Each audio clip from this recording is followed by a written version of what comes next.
Bondage is to plan to devote oneself to moksha. Bondage is the exclusive pursuit of moksha. The student does not know what to say, where to stand, whether to exist at all. The teacher is telling him the very pursuit of moksha is bondage. And he says, what have I come to you for then? I have come to you to gain moksha, and you are saying the very pursuit of moksha is bondage. Yes, it is. The moksha that the ego desires is nothing but an extension of the ego. The liberation that bondage craves for is nothing but another dimension of bondage itself. Bondage has no business, no right asking for liberation. The only honest act permissible to bondage is self-observation. Bondage is bondage because it does not know itself. Bondage is bondage because ignorance is bondage. Bondage does not know itself, and someone who does not know himself has no business asking for this or that or others. If you do not know yourself, how do you know liberation? You are not smart enough even to know yourself. But you know the name of the utmost thing possible.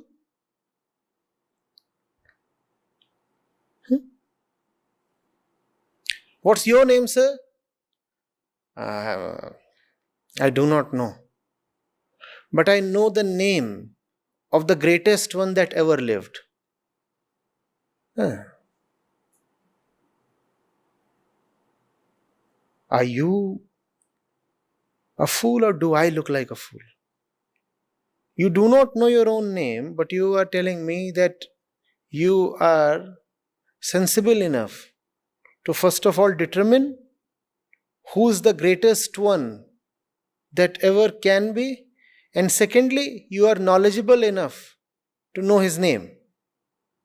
Had you really been so smart, would you not have known firstly your own name? That's the problem with ego.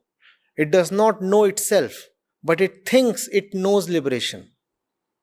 Not only does it think that it knows liberation, it can talk about liberation in great detail. That gives the ego so much pleasure. It sings of liberation. It can write entire novels on liberation, many volumes. It can create wonderful, colorful documentaries on liberation. About liberation, it presents, it pretends to be a specialist. About liberation, the ego thinks it is a specialist. About itself, it is completely naive, knows nothing. And that is the reason why the ego's concept of liberation must be brought down. Liberation is one thing. Ego's concept of liberation is a totally different thing. And the difference between these two is the difference between bondage and liberation. Are you getting it? We know ourselves not. But we think we know very well what will be best for us.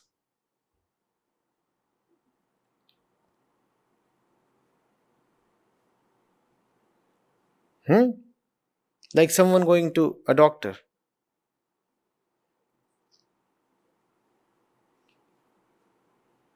Hmm? And the doctor says, right. So, what is your name? That's usually the first thing that the doctors write on the prescription. Hmm? What do they ask for? The fellow says, my name I know not. All right. What's your age? That's the second thing the doctors usually ask for. The fellow says, my age I know not. What's your weight? That I know not. Then the doctor, puzzled, looks at the patient's face. And the patient says, why are you ogling at me? Simply prescribe ibuprofen? I know the medicine that would work on me. That's the student of the common student. That's the situation of the common student. What's your name? What's your weight? What's your age? I know not. But I know what is best for me.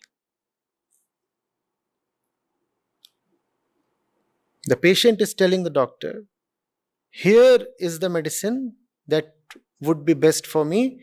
Why don't you simply jot it down? That's how the ego behaves. That's why the role of the right teacher is to not entertain the ego with fancy stories about liberation, but to bring the ego down to earth.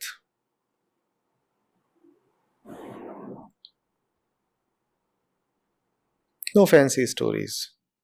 See who you are. What's your name? What are you made of? Where do you come from? Where do you go?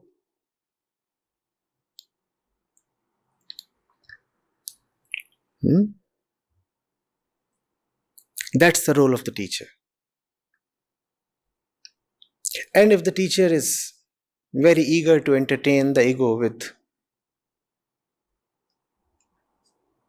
all kinds of spiritual gimmicks, then the teacher is an entertainer at best and a fraudster at worst.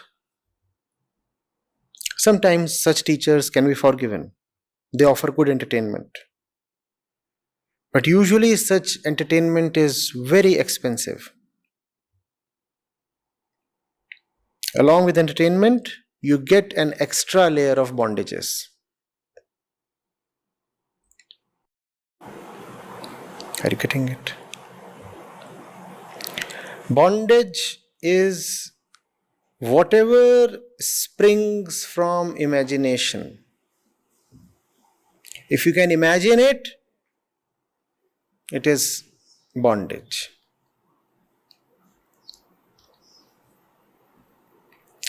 Needless to reiterate, the truth is not an object to be imagined. If you can imagine it, you can talk of it. If you can imagine it, the imagination itself is an experience. So you can experience what you are imagining. Imagination can give you some pretty strong experiences, right?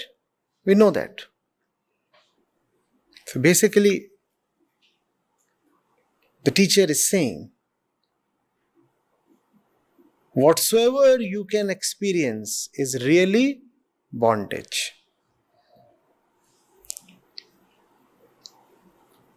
Truth is freedom from experience.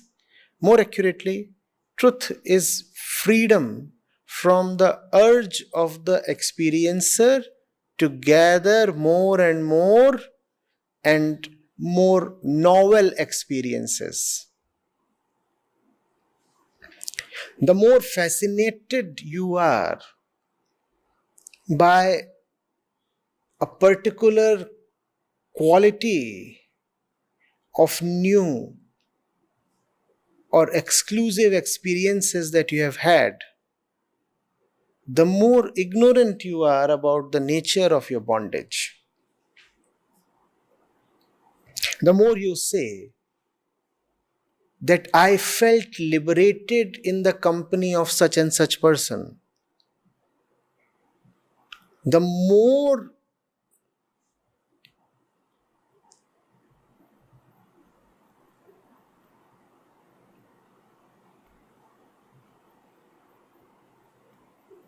servile you are to that feeling.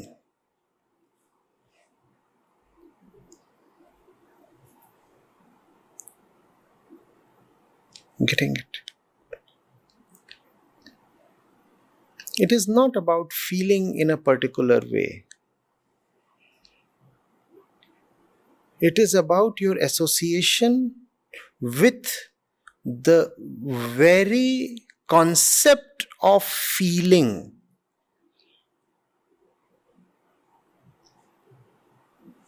If you feel great and you call it liberation, or if you feel liberated and you call it liberation, then you know neither liberation nor the nature of feeling itself.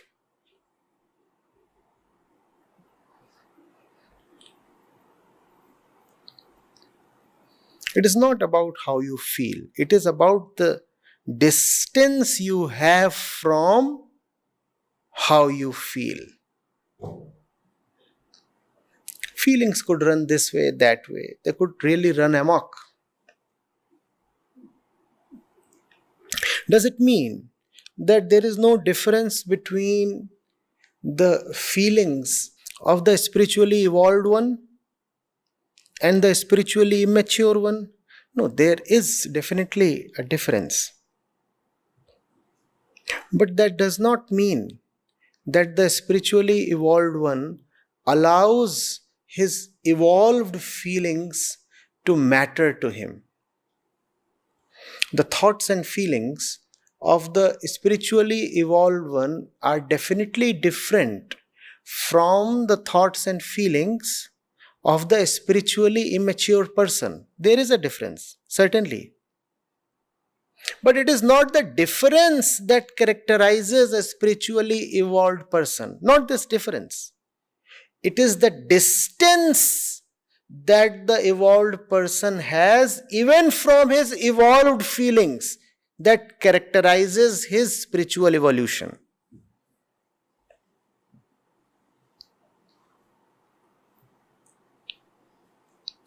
So the spiritually unevolved person, first of all, has very raw and juvenile thoughts and feelings. Secondly, he is not able to maintain any separation between himself and his thoughts and feelings. On the contrary, the spiritually evolved person has evolved thoughts and feelings, but still he does not identify with them, knowing fully well that evolved or unevolved thoughts and feelings are just thoughts and feelings. It does not matter what their quality is. Irrespective of their quality, I cease to associate with them. Now it's strange. The other fellow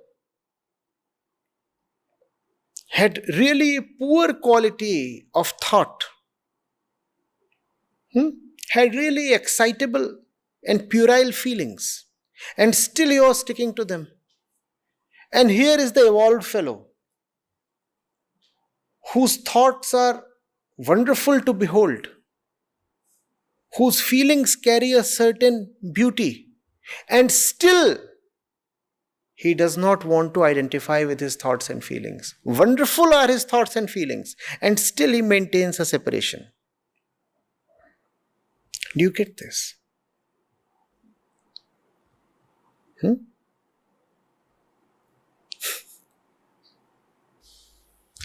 Acharya, in the last verse that you discussed, you said that the one who is spiritually matured has a certain distance from his evolved feelings. So, is this distance something which has been deliberately created or practiced, or it just happens on its own? Feelings are evolved only when you have a distance from them. Otherwise, feelings won't evolve. Feelings would remain raw, amateurish. So it's not as if there are great feelings that you want to really hug, but you want to practice at the same time the discipline of distancing yourself from the feelings. How else would your feelings reach maturity? The feelings reach maturity when you dissociate, detach yourself from them. Thoughts not burdened by the I are the best thoughts. Those thoughts can even aid in liberation. But when at the center of all thoughts lies I, or the urge to self defense, then thought is nothing but a burden. What do you think? The liberated one cannot think? So you for sure can have thoughts that really do not come from your little petty personal center. It is possible to think without the personal center. Similarly, it is possible to feel without the personal center.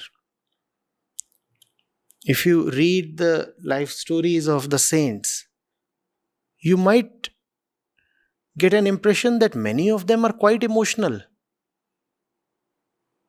So they indeed were people of great feeling. They used to feel much more than the usual person. Now, you should wonder that if all feeling is conditioned, why are the saints so emotional? The answer is, it is possible to think and feel and emote from an impersonal center. You can have tears. You can cry buckets without crying for yourself. So there is emotion without the need for self-preservation. You can think a lot without the intention to protect yourself or enrich yourself or further yourself. Now, this really is called free thinking. A free thinker is not someone who keeps thinking in all directions. That's our usual definition of a free thinker. No, a free thinker is one whose thought is free of himself. That's the right definition of a free thinker.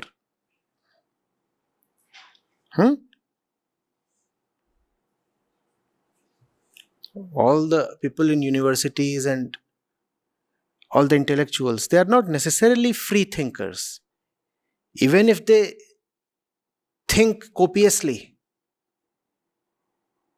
and they do, they're just thinking. It's not about how much you think, right? It's not even about how freely you think. It's really about whether your thought is free of yourself. That's free thinking. Same with feeling. And that, by the way, is also the criteria to assess the quality of thought or feeling. What is meant by high quality thought? Thought that is free of yourself. What is meant by low quality thought? Thought that has your interests at its center. And same with feeling.